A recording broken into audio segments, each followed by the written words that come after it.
Assalamu alaikum dear friends, welcome to another vlog. Today we are going to explore Baba Farid park Pakpattan. बहुत interesting video होने वाली दोस्तों, हमारे साथ रहना आपने। ये अभी हम खड़े हैं मेन गेट पे, जो नया अभी तमीर हुआ है। ये गेट 1923 में जो कमिश्नर है यहाँ के, उन्होंने इफ्तिताह किया है। बहुत ही खूबसूरत एंट्रेंस पॉइंट है इस पार्क का। फ्रेंड्स अभी हम खड़े हैं बाबा फरीद पार्क पाकपतन के बिल्कुल बीचों बीच, बिल्कुल दरमियान में खड़े हैं। हमने पहले साहिवाल में दो पार्क को एक्सप्लोर किया था। उनमें से एक कैनाल पार्क था, कैनान पार्क भी इसे कहते हैं, और बाबा फरीद पार्क या फरीदिया पार्क भी इसे कहते हैं। आज हम जो हमारे व्लॉग्स हैं उसका जो पार्क के मुतालिक है वो तीसरा पार्ट है। अगर हम कंपेयर करें उन पार्क्स के, तो आप देख सकते हैं कि इनके जो वॉकिंग ट्रेल्स हैं, वॉकिंग ट्रैक्स हैं, वो उन पार्क्स की निस्बत काफ़ी ज़्यादा बेहतर है और एक खूबसूरत पार्क है। और रिसेंटली 1923 में यहाँ के जो कमिश्नर है उसने इस पार्क का इफ्तिताह किया। बहुत ही खूबसूरत पार्क है। और लोकेशन वाइज भी अगर देखें, कैनान पार्क जो था वो बिल्कुल कैनाल के किनारे पे था, यानी कि कैनाल के किनारे पे था। बहुत ही खूबसूरत थी लोकेशन उसकी, लेकिन इसकी लोकेशन भी बहुत अच्छी है।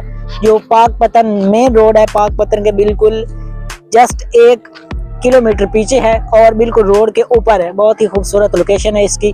और यहाँ जो ज़्यादा दरख्त पाए जाते हैं वो यहाँ पाए जाते हैं पीपल के। आप देख सकते हैं बहुत ही पुराना दरख्त है ये।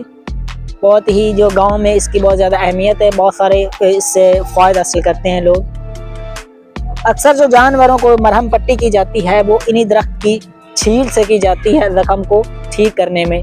तो दवा के तौर पे भी लोग इसे इस्तेमाल करते हैं।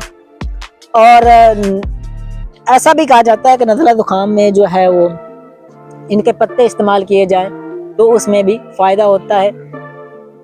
सफ़ेदे के दरख्त के पत्ते भी लोग इस्तेमाल करते हैं। ये आप सामने देख सकते हैं, ये सारा एरिया पार्क का है, लेकिन इसे अभी यूटिलाइज़ नहीं किया गया, इस काबिल इस्तेमाल नहीं बनाया गया।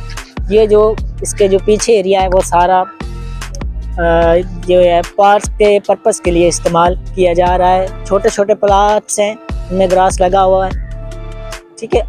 सिटिंग टेबल्स भी बने हुए हैं। और इसमें अगर दरख्तों की इकसाम की बात की जाए तो कुछ ज़्यादा नहीं है। यहाँ पीपल के ज़्यादा दरख्त हैं और उसके बाद वो छोटे पौधे हैं, एग्जैक्ट मुझे पता नहीं इनका नेम क्या है। और फैसिलिटीज़ की अगर बात की जाए तो ये कदर बेहतर है, क्योंकि यहाँ साफ़ सुथरे आपको वॉशरूम मिलेंगे। वॉकिंग ट्रैक्स के बारे में मैंने आपको पहले भी बता दिया है, जॉगिंग ट्रैक्स के बारे में भी बता दिया है। और बच्चों के लिए वहाँ सामने कुछ खेलने के लिए झूले और इस तरह की कुछ चीज़ें लगाई गई हैं ताकि बच्चे एंजॉय कर सके।